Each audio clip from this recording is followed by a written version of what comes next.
Hey guys, this is Eric Vento. This is yet another podcast of Government to Private, where we talk with people who have transitioned successfully from public service to private sector. Today with us is Maxwell Marker, who's a Senior Director of Investigations for a major organization on the East Coast. Maxwell, happy to have you with us. Thank you so much for joining. Thanks. My pleasure to be here. Please call me Max. Everybody does. Fantastic. So, Didn't want to assume. Didn't want to assume. yeah, no, fair enough. Awesome. Yeah, Well, so go ahead, brother. yeah, no, great to be here. Appreciate the time to sit and chat with you. Kind of about my experience coming out of, I came out of the Bureau after 23 years and transitioned into the private sector. And it's been an interesting run, but I think it's been positive for me. So I'm glad to hear it. Can you walk us through your experience at the Bureau, where you left off, and then kind of, how you knew it was time to leave, and what steps or processes you put into place to ensure a successful transition? yeah, so I most of my career at the Bureau was in white collar investigations.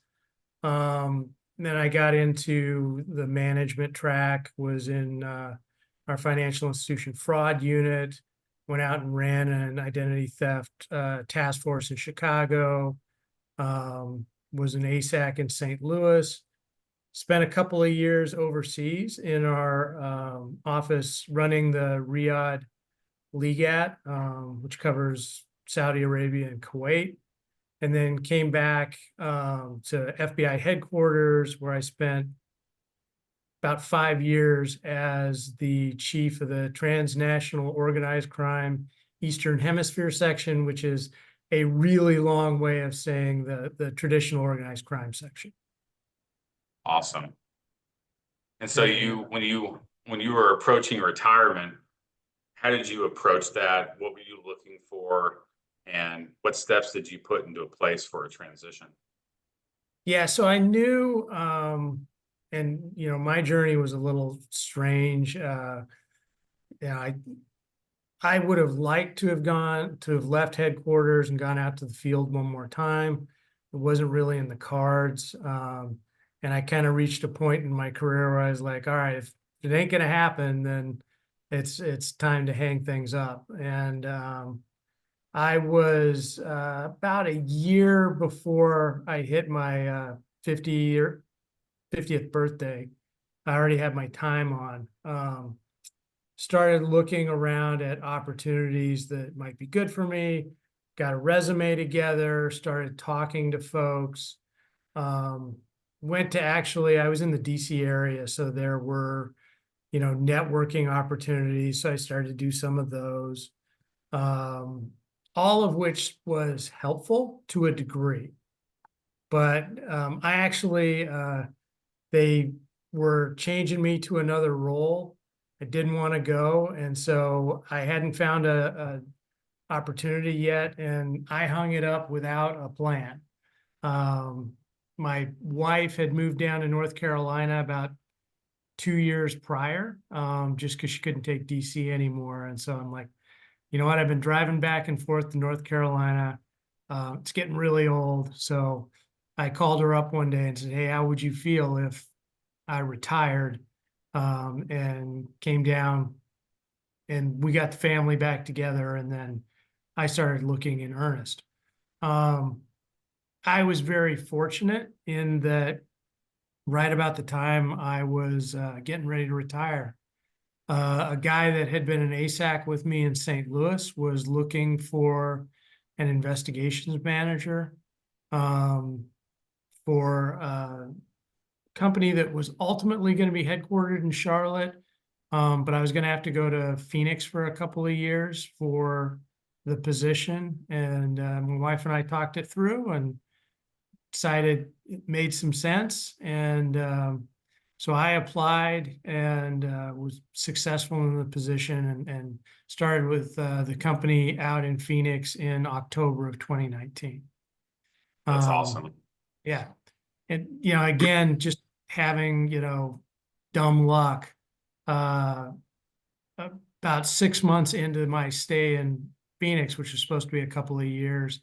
They needed the VP that our teams reported to had just started at our new headquarters, didn't have anybody to help him out, was going in all by himself, and asked if I would transfer back so that he had somebody to work with, which I was obviously happy to do. So, and then COVID And your hit. wife, I'm sure. Yeah, she was, well, hopefully she was happy. She got really stuck with me because COVID hit, and I was working from home for the next couple of years, Mm. which all worked out very well for me. So in your role as an investigations manager, what type of investigations was your team conducting? So we conducted, when I first started with the company, we were actually part of the HR department, and we were under security within the HR department. And so we worked whistleblower ethics complaints. Primarily, though, we didn't handle your typical HR matters, the respect issues or harassment, those kind of things. HR professionals would handle those. So we would do more complex fraud, accounting and controls matters, those kind of things. Got it. Okay. So a clear delineation between like EEO violations Yep. versus the whistleblower and stuff like that. Okay. Yeah, No, and I mentor some folks in a program at one of the national labs that our company contracts with, and they do it the same way. I think it's, as we sort of benchmark against peers, a lot of companies separate out those sort of EEO type investigations from your more numbers heavy accounting and control type issues. yeah. One of the things that we were talking about before we started recording was how so many guys, especially the clients that I talk with who are coming out of law enforcement, whether it's local, state, or federal, they may be working internal affairs, they may be working white collar, they may be working other different types of EEO violations, and they all think that for the most part, it's a one-to-one transfer going to work HR investigations in the private sector. And obviously, every company is different in how they approach Yep. that. But, having been at this organization for a number of years and having hired people for ethics and compliance investigation type roles, what type of skill set or experience do you see as having the most effect from guys coming out of law enforcement looking for ethics type roles? So if you're looking to work on my team, and I can only really speak to that, Sure. I'm looking for folks that have significant white collar or fraud type investigative experience. And it doesn't have to be, bank fraud. It can be, guys that did money laundering as part of drug work. It can be guys that did, but I need somebody who can follow a paper trail. Because, within the company, the one thing that I don't need is a guy that's really good at Title IIIs, because I can't do that in most cases. What I can do is I can pull records, I can conduct interviews, I can look at your communications, I can pull your email, I can pull your OneDrive, your cloud files, things like that. If it's a really sophisticated, complicated thing and the company wants to spend the money, I can take your phone and go through it and maybe look at your WhatsApp or something like that.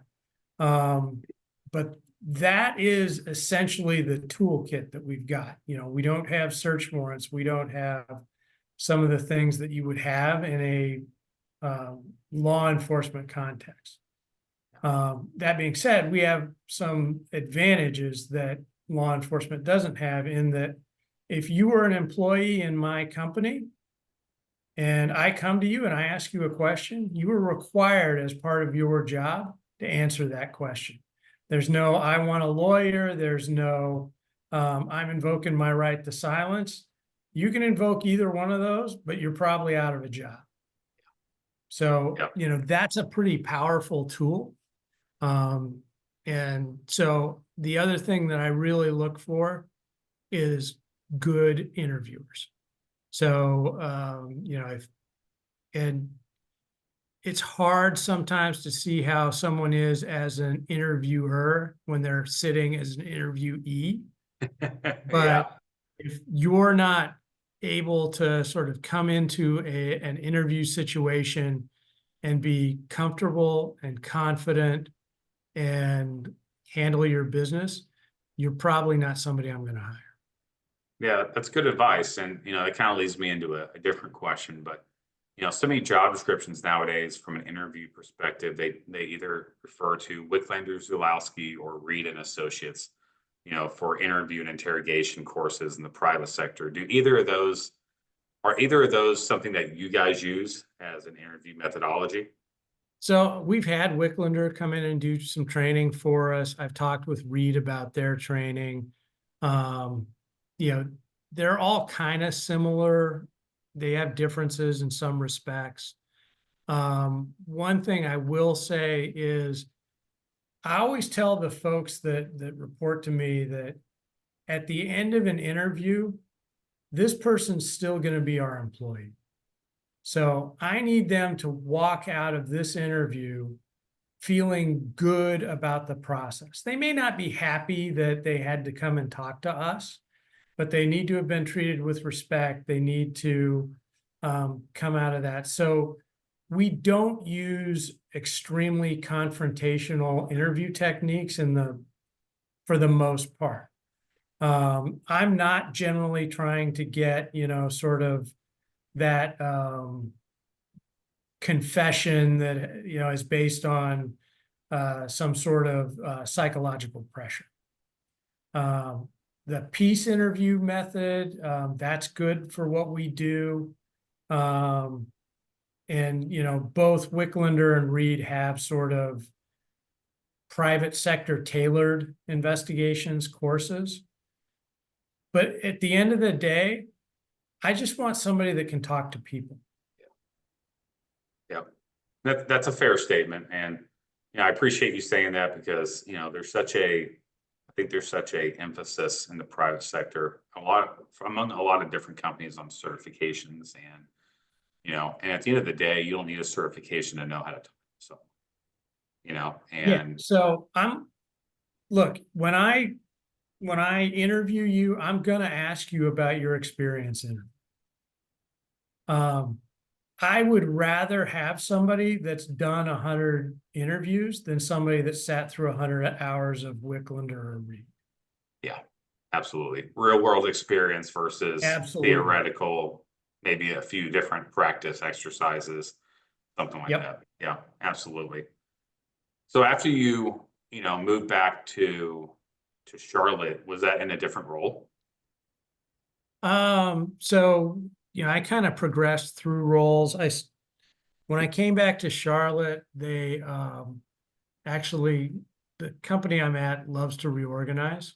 So one of the things you have to learn in the private sector is a great deal of flexibility. So they moved us out of from under security. They took we used to be combined with the insider threat group. They took them and put them in cyber. They put us in integrity and compliance. They made me a senior investigations manager, which was just sort of really wasn't a change in scope for my job, just kind of a recognition that they had actually brought me in fairly low, with sort of the expectation that I would over time train as a replacement for the person that was the director of investigations that hired me, which was sort of ultimately how it worked out. I know that you were brought in by someone that you already had a pre-existing relationship with. So it's a little bit different from people who are straight up cold applying or trying to network into a job. But you bring up a good point about, you know, um, starting off a little bit lower than maybe you would have had, do you see that as something that is a issue for a lot of guys who are coming out of the 1811 world or just law enforcement in general? Is that expectation that I have to take a cut in order to rise? I haven't seen that so much, but I'm not hiring sort of the typically your executive level folks. I mean, what you will find, and I was told this when I was getting ready to come out, and I was confirmed it very much so when I got out, was, you would, I'd go to all these retirement things and you hear the gossip and the talk and everything about, so and so's making 350, 400 grand a year, whatever. Those jobs are few and far between. Right. You may be talking to a guy that's making 2.5 after he adds his pension onto what they're paying him. But the advice I got, and it's good advice because they always ask you about your salary requirements, is look to roughly replace what you were making in the government. So with my base salary and my bonus, I think I was, a little bit below what my government salary was. Right.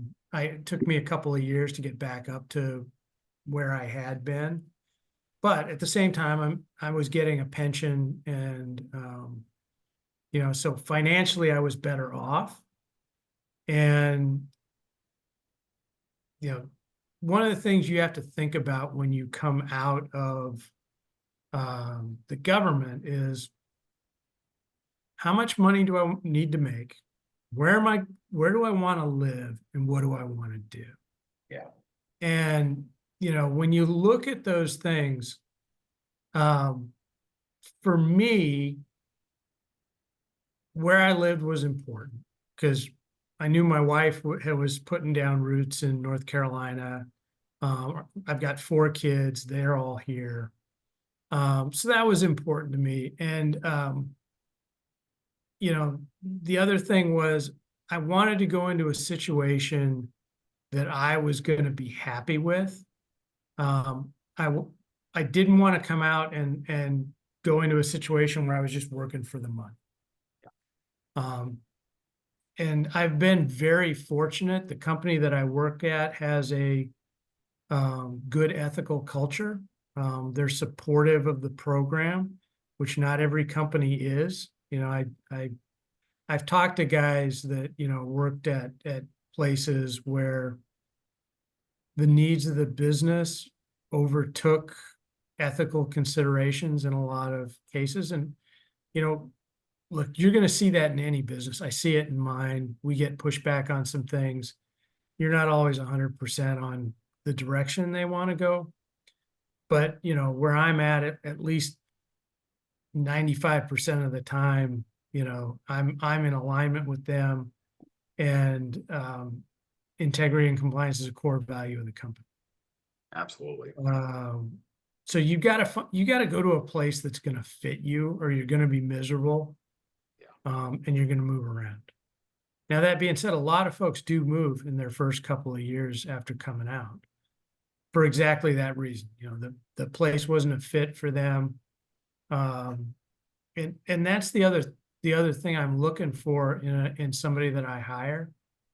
I have a global team, so I've got folks in countries all around the world, but they're a tight team.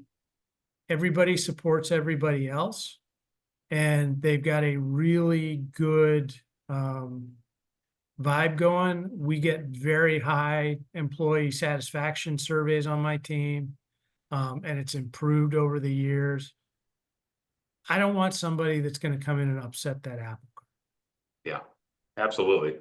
One of the biggest pieces of advice that I give to people who are coming out is, you know, hard skills get you to the interview, but soft skills and your ability to assimilate usually get you the job, you 100%. know, and, obviously, that's a pretty subjective statement depending on the company and stuff like that, as is anything. But, it's really important to understand that, you have to put on that private sector hat, if you will. Yep. And when I tell people all the time, like, the mindset of being as an 1811 for 25 plus years, or in any aspect of of the federal or local state government is you're not going to be doing things the same way in the private sector. It's going to change significantly, and your Yep. ability to be flexible and change with it. And as I was told in my first corporate job by a former bureau ASAC, who I was lucky enough to have as a boss, he said, you have to be comfortable living with ambiguity. And that is Absolutely. something that, it can be really difficult, when you're used to doing things a certain way and knowing where everything is spelled out, in black and white versus in the private sector where some things can be pretty gray, until you shine a light on them or something like that. Yeah. It's funny you say that because I've hired a couple of guys from the bureau that were, good investigators. One of them was in one field office his entire career. The other one, went to headquarters for a little while, moved around a little bit. The guy that was in the one field office was, he knew when he went in that day, he knew where everything was. He knew what he was going to do. He knew how to do it.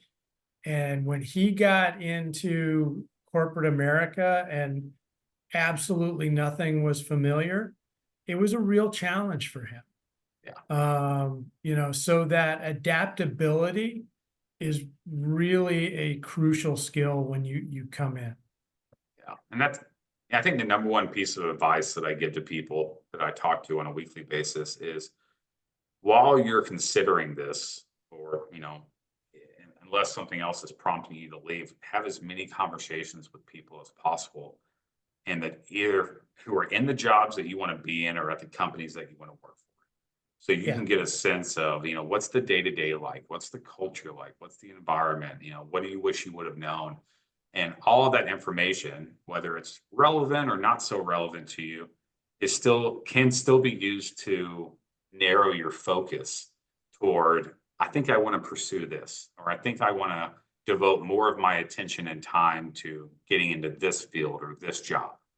And part of that is the mindset is, hey, I'm kind of worried about this. How is it for you? What helped in assimilating into the private sector? And, obviously, like as we talked about before, what may work well for me may not work well for you, but it's still good context Sure. because we need all the help that we can get when we're coming out of a place that we know like the back of our hand. Yeah. And I can't stress enough how important it is to me as a hiring manager to have some context around a candidate. So whenever I know I've got a role coming up, I'm going to put it on my LinkedIn. I'm going to, if I know it's going to be a certain place, I'm going to reach out to the bureau office there and say, hey, do you guys know anybody that, is local that, maybe they're a bureau guy, maybe they're an HSI guy, maybe they're a local cop that you guys work with that would be good for this role. And there's a couple of reasons I do that. One is because I want the vetting, right? But the other is, let's say, Eric, you're the perfect candidate for a role with me. And you're like, okay, that's great. I'm going to put my resume in. I'm going to apply for this. Your resume is going to go into the system. It's going to get looked at by an AI bot thing. It may or may not recognize your resume as having what I need because it's looking for keywords, it's looking for this, it's looking for that.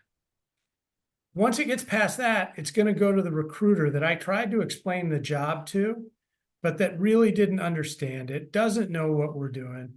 And they're going to look at that and they're going to make a decision based on what they see and their perception as to, should I put this person in front of the hiring manager? Almost, and this is particularly true in the United States, almost all the folks that I hire don't make it through that process. I have somebody call me and say, hey, Eric is putting in for your job. And, I know him and he's a good guy. You should keep an eye out. And I call the recruiter and I say, hey, did Eric Vento apply for our position? If he did, I want his resume. and I want you to give it to me, and then I'll review it. Hey, Eric's great for this job. Give him an interview. And most of the time, that's how I find qualified candidates. It's not because they made it through the corporate recruiting process, because what we do is so different from what the rest of the corporation does. And I never get the same recruiter twice. So I'm re-educating them every time. And so, you know, and you may not know me. You may reach out to me cold. That's fine. Even better is, do you have a LinkedIn contact or somebody that you know that's a contact of mine that can vouch for you? Right. Because, Absolutely. you know, I'm always looking for the person I hire is a reflection on me.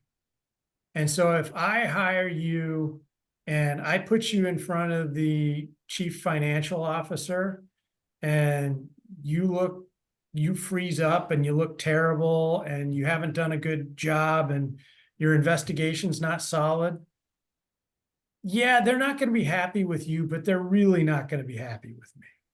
Yeah, absolutely. Yeah, I love that you said that, because that actually segues really great into my next question is, when you're looking at a resume, obviously with your background and the time that you spent in the bureau, absent, you know, networking and referrals and people vouching for each other, when you're looking at a resume and you're looking at just the merits of what is on that piece of paper and how it correlates to the job that you're hiring for, Yeah.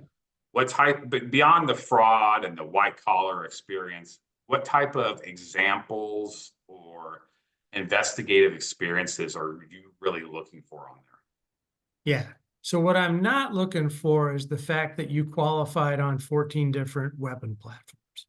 Breach. And you'll see guys put that in their resumes because they're used to filling out law enforcement resumes. Yes. And a corporate resume is a whole different animal. So what I'm looking for is, what are those experiences that you had? What are those demonstrated successes you had that are going to translate to you being successful in the role that I'm hiring you for, or in the role that role reports into that I might want to promote you into one day. And that can be things along the lines of analysis. Anybody, if you can analyze data, I want to take a look at you, because, that's a skill that not a lot of folks have, or that they're not really good at, is the ability to kind of dig through a spreadsheet and figure out what's really going on. Yeah. I want to know that you're able to look at a fact pattern and, kind of sort through the noise and find out what the real specifics are. And if you did that in a case and you made a big case, I want to know about that. I want to know about things that you did that are quantifiable.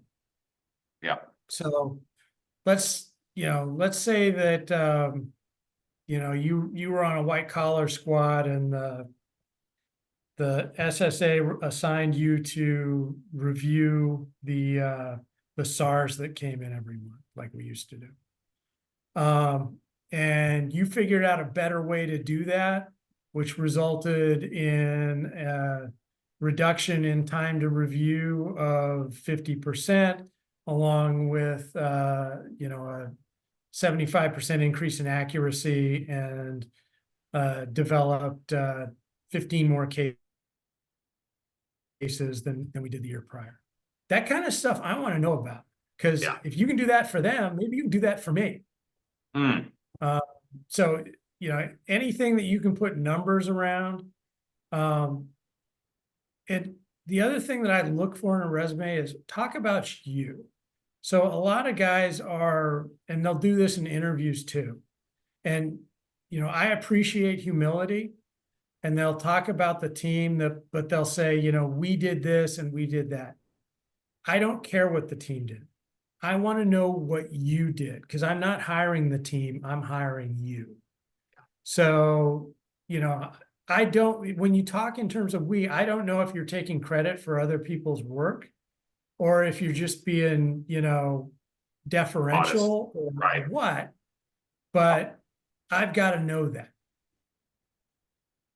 Yeah, the quantifiable metrics is something that I'm super passionate about, and it's something that I continuously harp on, and it's And probably I'll one be of the, honest, I struggle with it. I'm terrible at it. But in my job today, so like, yes, actually this morning I had to fill out my mid-year progress review, progress oh against my yeah, goal. They're looking for quantifiable stuff. yep, My boss is looking for KPIs, key performance indicators, and I'm responsible for developing KPIs for the program and ensuring that we meet them. yep, So, and look, it doesn't have to be, the greatest thing in the world. Just putting some numbers down to show that you understand them and that, you've done some things. And, I had a, 90% conviction rate across 10 federal trials. That's yep. awesome, right? One, it shows me you did 10 federal trials. So you actually, crossed the finish line 10 times, and gives us something to talk about. Yeah, and it's So also like the ability to articulate and reason, because anyone who's ever testified in a federal trial knows it's no joke, yeah, you know. absolutely. And but yeah, the And I the convinced some jerkwad AUSA to prosecute my case. And, so, all right, let's talk about that. Talk to me about how you influenced people that didn't want to do what you asked them to do. They didn't want to do the case, but, I was able to demonstrate this. And I asked the AUSA, what do you need to take this forward? And he told me, and I went out and got it. Those kind of things translate well to the corporate world. yeah, the way that I write resumes consistently for the past 5 years is, for who, no matter who it is I focus on metrics and stories. Yep. And metrics are anything numbers related, so number of investigations, number of interviews, number of direct reports, budget that you oversee. And the stories aspect is exactly what you're talking about. And so there's a lot of different methodologies out there, like the STAR format for interviewing, but I use the CAR, so challenge, action, result. Yep. And you know what's really really difficult for a lot of people, and I happen to excel at it, thankfully, which enables me to do what I do. But what's really difficult for a lot of people coming out of law enforcement is having to quantify and articulate what they did and why it matters. Yep. And even in a individual contributor, like special agent versus patrol officer type role, you're still being evaluated on internal metrics. It may be Yep. traffic stops, search warrants, felony arrests, misdemeanor arrests. Same thing on the federal side of the house. And you can take those productivity metrics or KPIs, if you will, and say, okay, out of the 30 odd special agents in my field office, I was consistently in the top 5% for 15 KPIs every year, Yep. and that's a really easy way to say it without having to, look at all these other different ways to measure. And, you know, a lot of this is just understanding that the corporate world is focused on different things than we are in law enforcement. Yep. We're corporate world is focused on risk reduction and cost savings, time savings, employee engagement, all these different measures, if you will, that are in some ways very, very similar to what we did in law enforcement. It's just called something different. Yep. And, trying to get people to understand, hey, if you can talk about, hey, I came into a new unit and I was able to create an existing SOP that taught us how to do things in a standardized way, thereby saving X number of hours over the course of a year. Yeah. That's something that we do all the time. Yeah. But it's just not seen Reducing as the number important. of mistakes or whatever it Exactly. is. Yeah. And, field office inspections and federal law enforcement. Yep. I mean, there's so many different things that 1811s specifically see as just, well, that's just part of my job. That's not something that's to write home about. when in reality, that's something that you can use to show quantifiable value. Yeah, look, the stuff that is interesting at a cocktail party is not the stuff that is interesting in a job interview, and vice versa. You know, one of the things that we've done with our program in investigations is, in partnership with our corporate audit team, really kind of dug into root cause analysis and corrective actions coming out of investigations. So not just dealing with the person that may have engaged in misconduct, but dealing with the control gaps or the process gaps that allowed them to do whatever it is they did. Yeah. Or that, you know, they didn't do anything wrong, but, you know, here's this problem that made it look like they did something wrong. How are we going to fix that? And you're exactly right. Things like field office inspections or the like translates very well into that kind of an activity. Yep. Yeah. I worked And- with a I worked with a chief of police the other day who was really struggling, and he worked at a really small agency. And I said, I was going through a list of questions with him, trying to pull out measurable value. And I asked him, when's the last time you did an accreditation? And he's like, oh, we just did our first one this year. I'm like, okay, well, how many categories or metrics were you being evaluated on? He's like, 250. I'm like, there you go. You know? Yep. And again, this isn't, you know, I hope that people understand this when I say it, but it isn't rocket science. But when you've never done it before and you've never had to think this way before because it wasn't Yeah. valuable The to your difference between boss being or the stupid and agency. ignorant. Exactly. But once, like, I so many people are like, this makes so much sense. Yep. Like, I could, you know, and it's so fun just watching the light bulb turn on. And they're like, I got so much of this experience. I just never knew it was important. And so, you know, here's the other sort of thing about the corporate world that's very different from the government. You're never safe, right? Somebody could walk into my office tomorrow and say, you know, thanks for your time here, but it's come to an end. We need to part ways, pack your stuff.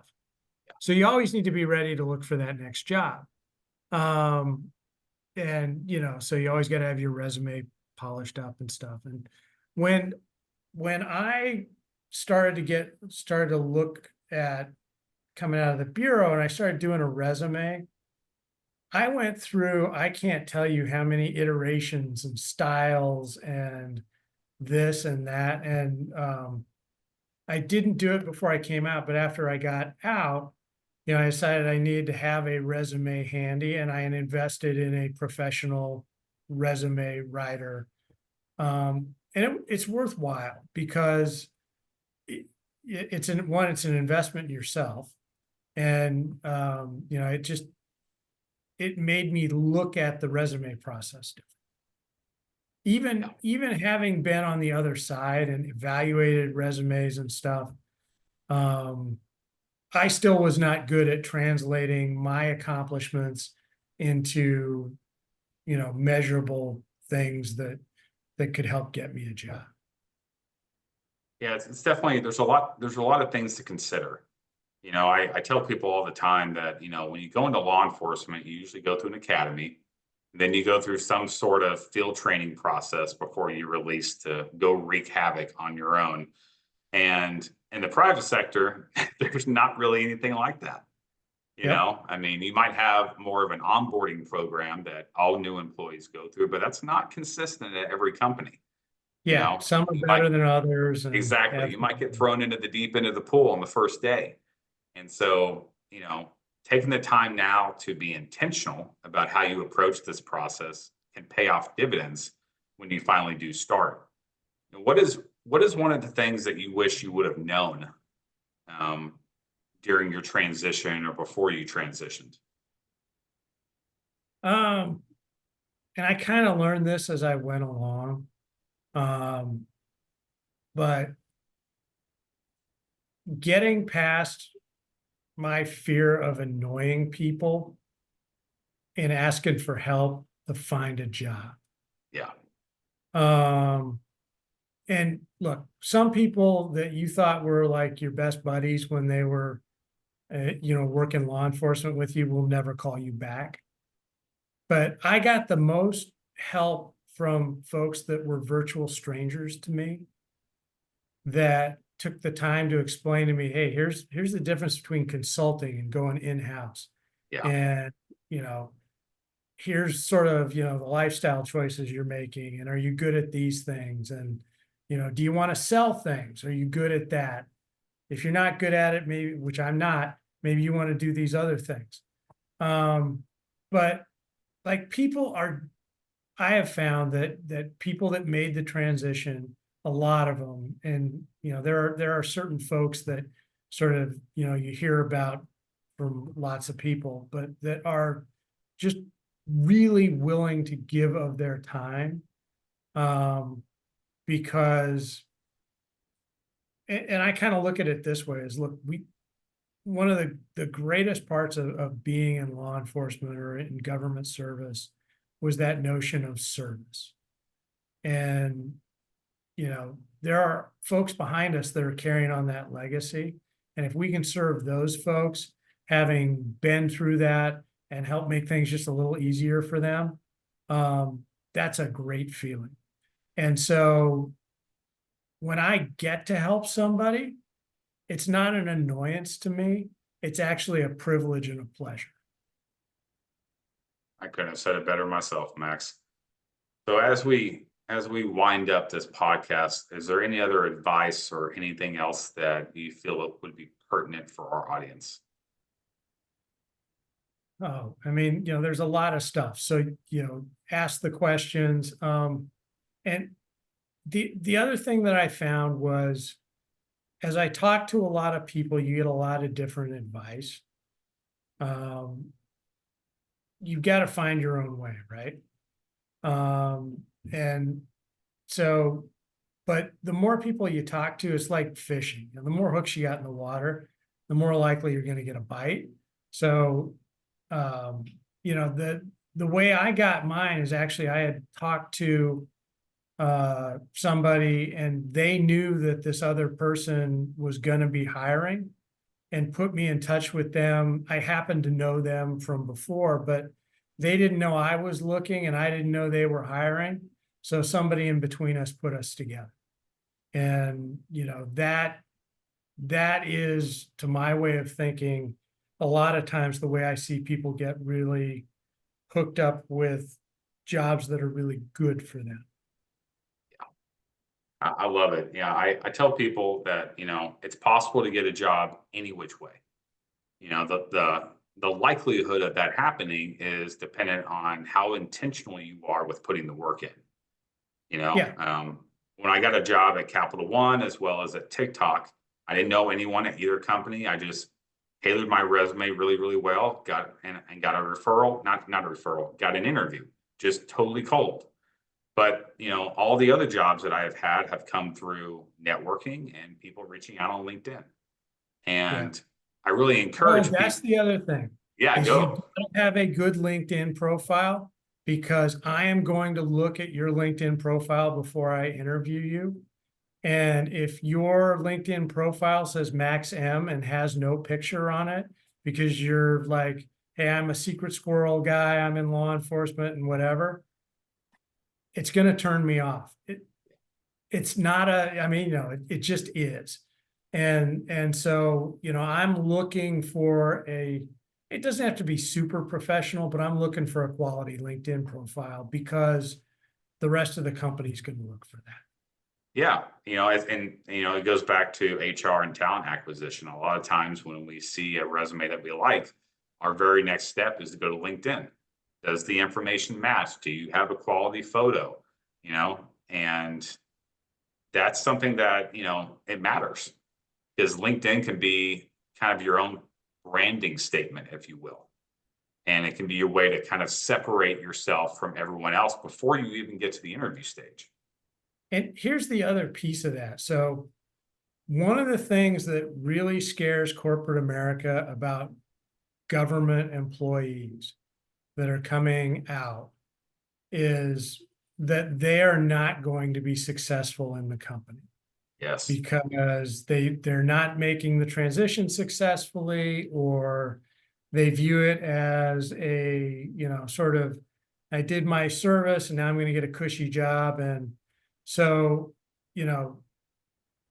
don't have the frowny face, flag it behind you, suit and tie, look like you're ready to kill somebody photo on your LinkedIn.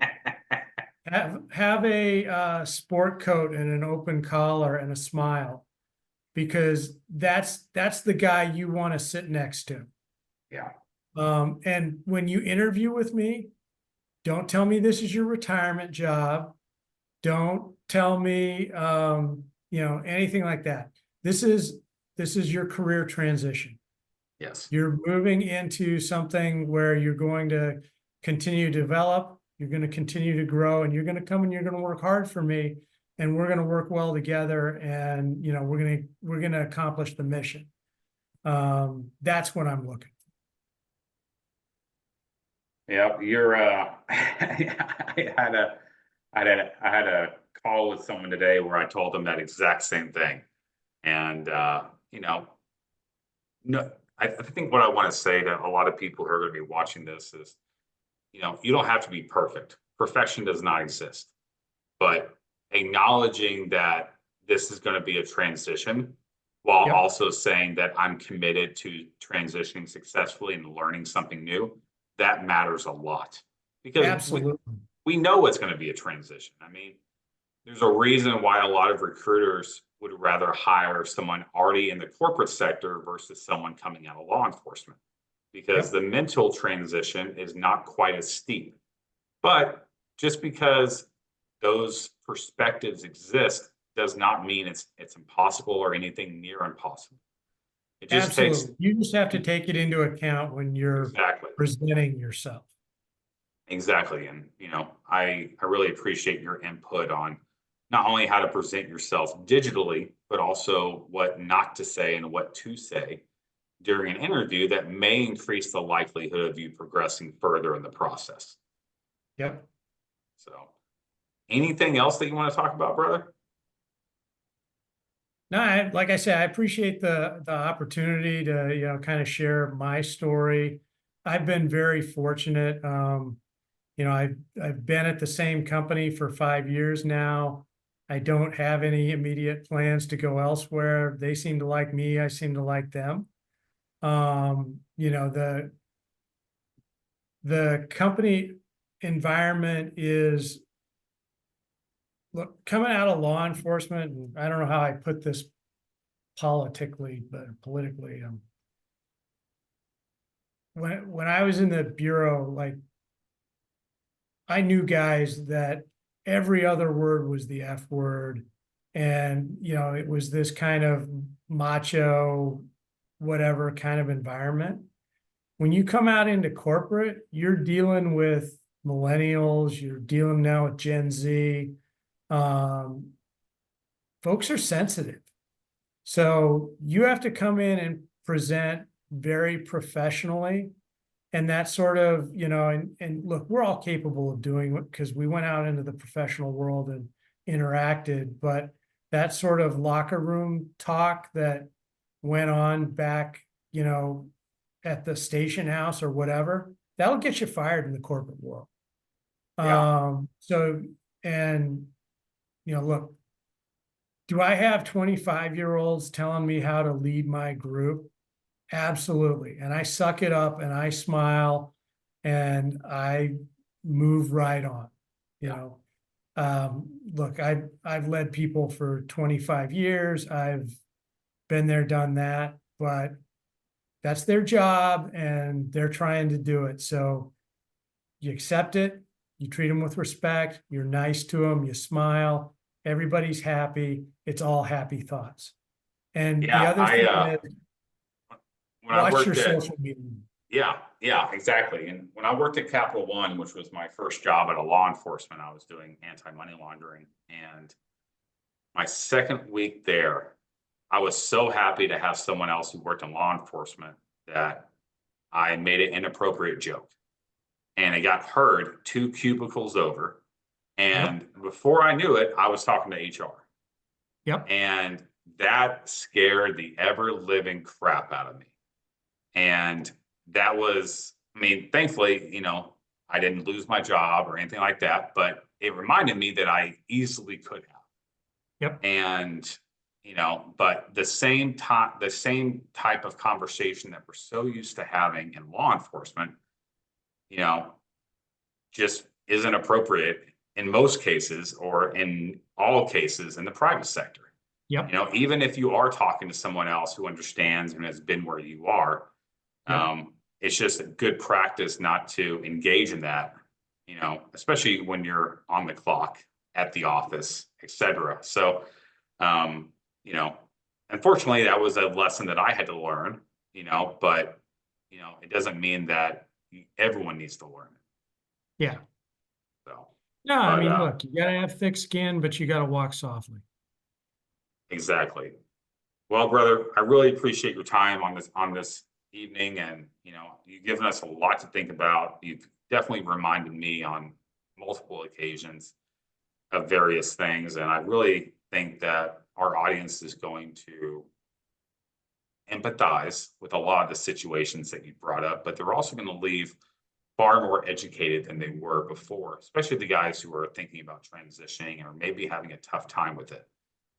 We've walked through interviews, job applications, resumes, how to talk, what not to say, what to say, what you're looking for. And I think this is really going to resonate with a lot of different people. So I really appreciate your time this evening. Well, I hope so, but just as I tell folks, I'm not always right, and so take what I say with a grain of salt, and take it for what it's worth. It's my opinion. Get other ones, and there's lots of thoughts out there, but I do appreciate the opportunity to sort of tell my story and share what little wisdom I might have gained along the way. Well, I think you have a lot of wisdom to share. And even though this is only 50 minutes to an hour, I think we could chat about this all day long.